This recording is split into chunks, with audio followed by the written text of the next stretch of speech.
শীতের সময় যখন প্রবল কুয়াশা থাকে, এই সময়টাকে কাজে লাগানোর চেষ্টা করে অনুপ্রবেশকারীরা। প্রচুর সংখ্যক মানুষ ধরা পড়েন সীমান্তে অনুপ্রবেশকারী হিসেবে। ঠিক কিভাবে এটা সম্ভব হয় যদি আমাদেরকে একটু বলেন। আচ্ছা, এটা খুব পার্টিনেন্ট প্রশ্ন in context of the present weather situation. আমি তাহলে একটুখানি আমাকে যদি অনুমতি দাও, আমি আমার ব্যক্তিগত অভিজ্ঞতা থেকে কিছুক্ষণ বলতে চাই আর কি। হ্যাঁ হ্যাঁ বলুন।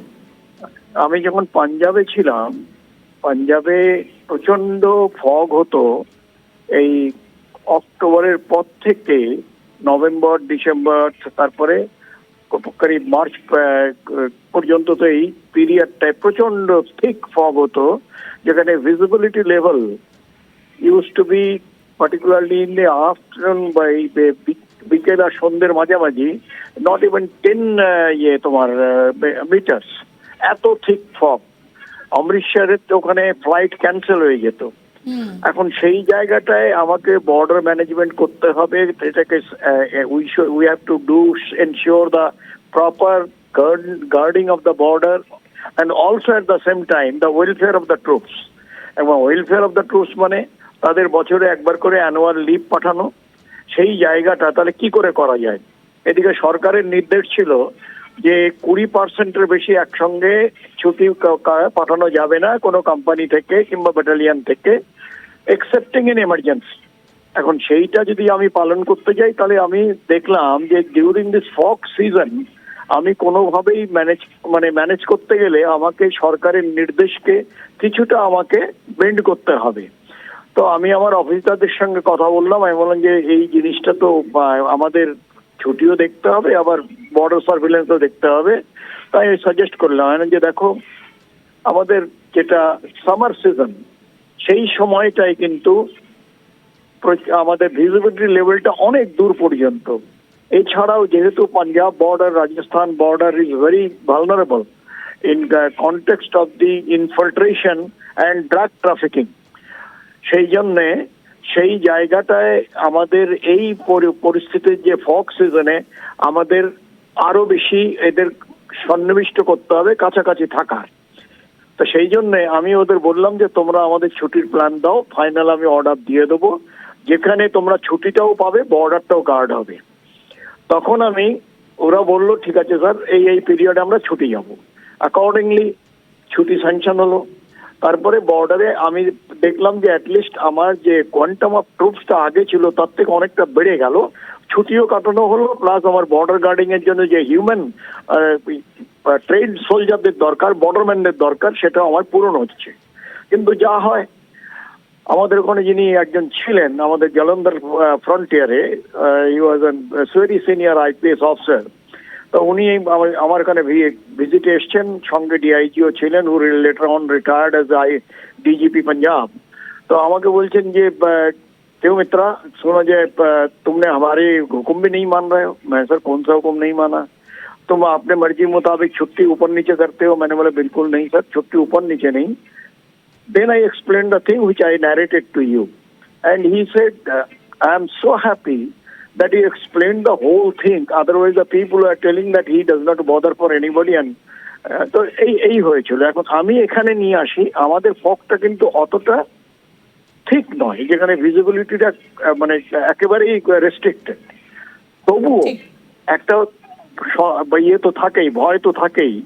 ইনফ্যাক্ট আমরা এই ব্যাপারে যখন সেমিনারে আমি তো রিটায়ার হয়ে গেছি অনেকদিন, কিন্তু সেই পাঞ্জাবেই থাকবে, তার ক্লাইমেট ওয়েদার একই থাকবে, পশ্চিমবঙ্গেই থাক, কিংবা বাংলাদেশ বর্ডারের সঙ্গে। এখন সেই জায়গাটা যেটা করেছিলাম যে পলিসিটা, which was very successful. এখন আমাদের এই যে সাকসেসফুল হয়েছিল, সেটাকে যদি আমরা রেপ্লিকেট করতে পারি অন্য জায়গায়, তাহলে আমার মনে হয় যে অত সহজে আমাদের ভেতরে ঢুকতে পারবে না। এই যে বাংলাদেশের উপরে যে স্যার এখন অস্থির একটা পরিস্থিতি সৃষ্টি হয়ে রয়েছে, বিশেষ করে যে হিলি সীমান্ত বা নর্থ বেঙ্গলের দিকে যে সীমান্তগুলো রয়েছে, প্রচুর কুয়াশা পড়ে সেখানে, একেতেই পাহাড়ি এলাকা নর্থ বেঙ্গল, যে জায়গাতে সীমান্ত রয়েছে, এইখানে কি কোথাও একটা অনুপ্রবেশের চেষ্টা হবে? অনুপ্রবেশের দেখো ইন্দিরা, অনুপ্রবেশের চেষ্টা কিন্তু ফগ না থাকলেও হবে, যার জন্য আমাদের 24x7 হুম। আমাদের সচেষ্ট এবং সদা সতর্ক থাকতে হবে। সেই জন্যে, আর দ্বিতীয়ত হচ্ছে আমাদের যেখান থেকে বর্ডার গেছে, আমাদের যেটা সেটা হচ্ছে প্লেন এরিয়াতে, আমাদের কিন্তু পাহাড়ি এরিয়া বিশেষ নেই আমাদের আচ্ছা। এখানে। হুম। কারণটা হচ্ছে আমরা যদি বাংলা আমাদের এই পশ্চিমবঙ্গ থেকে ধরি, তাহলে আমরা দেখতে পাবো ত্রিপুরায় কিছুটা আছে, পশ্চিমবঙ্গে কিন্তু একদমই কোনো জায়গা হিলি বা মাউন্টেনাস নয়।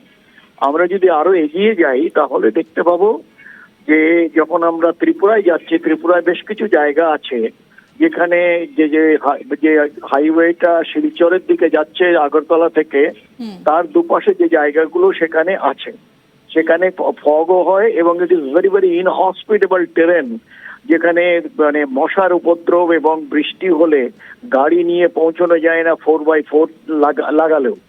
সুতরাং এই যে ইনহেরেন্ট যে জিনিসগুলো রয়েছে, এগুলোকে আমাদের ট্যাকেল করতে হবে এবং এগুলোকে অ্যাড্রেস করতে হবে। এখন অ্যাড্রেস করার জন্য সেটা হচ্ছে আমাদের যেটা একান্তভাবে প্রয়োজনীয়, সেটা হচ্ছে যে এভরি স্টেক হোল্ডার বলতে বিএসএফ তো প্রাইমারি, তাদের সঙ্গে যারা রয়েছেন পুলিশ, তাদের সঙ্গে যে বর্ডার রোডস রয়েছেন, তাদের সঙ্গে যে ইন্টেলিজেন্স ব্যুরো, স্টেটের প্রত্যেকটা স্টেটে ইন্টেলিজেন্স ব্যুরো আছে তাদের, এবং লোকাল অ্যাডমিনিস্ট্রেশনের সঙ্গে একত্রভাবে আমাদের কিন্তু কাজ করতে হবে। আমাদের প্রায় আমরা শুনি এটা বিএসএফ তো সেন্ট্রাল গভর্নমেন্টের, সুতরাং সেখান থেকে যদি কিছু হয় আমাদের দায়িত্ব নেই। আমি এটাকে খুব ভদ্রভাবে ফার্মলি এটাকে রিফিউট করছি, যিনিই বলুন না কেন তার বর্ডার ম্যানেজমেন্ট সম্বন্ধে কোনো জ্ঞান নেই। কারণটা হচ্ছে দেশটা আমাদের মাতৃভূমি, তাকে রক্ষা করার জন্য সেখানে সেন্ট্রাল গভর্নমেন্ট, স্টেট গভর্নমেন্ট বলে কোনো ভাগাভাগি হতে পারে না। সেখানে যাদের যতটুকু দায়িত্ব আছে তারা এক মানে কোনো রকম দ্বিধা, কোন রকম রেস্ট্রিকশন, কোন রকম ইনহিবিশন, কোন রকম ইগো তাতে যেন না থাকে, কারণ এটা আমাদের মাদারল্যান্ডের ব্যাপার। সেখানে আমরা আমাদের সেই জায়গায় করতে গেলে আমার যেটা দরকার, আমাদের রয়েছে কাগজে অনেক কিছু থাকে কিন্তু সেটা ইমপ্লিমেন্ট হয় না ইন্দিরা, সেটাই হচ্ছে দুর্ভাগ্য। এই যে তিনটি কাস্টমস, মানে আমি যদি স্মাগলিং পয়েন্টটা ধরি, প্রথমে কাস্টমস, দেন বিএসএফ, দেন পুলিশ, দেন অনেক সময় যে নার্কোটিক্স পেলে ধরো তাদের যে রয়েছে, একটা পার্টিকুলার পিরিয়ডের পরে তাদের কিন্তু মিলিত হওয়ার কথা এবং রিভিউ করার কথা প্রিভিয়াস কোয়ার্টারের। এটা হয় না। কেন হয় না? এত কি কাজ আছে তাদের যে তারা এই একদিনের জন্য, 3 মাসে একদিনের জন্য একটা রুটিন যে রিভিউ করা দরকার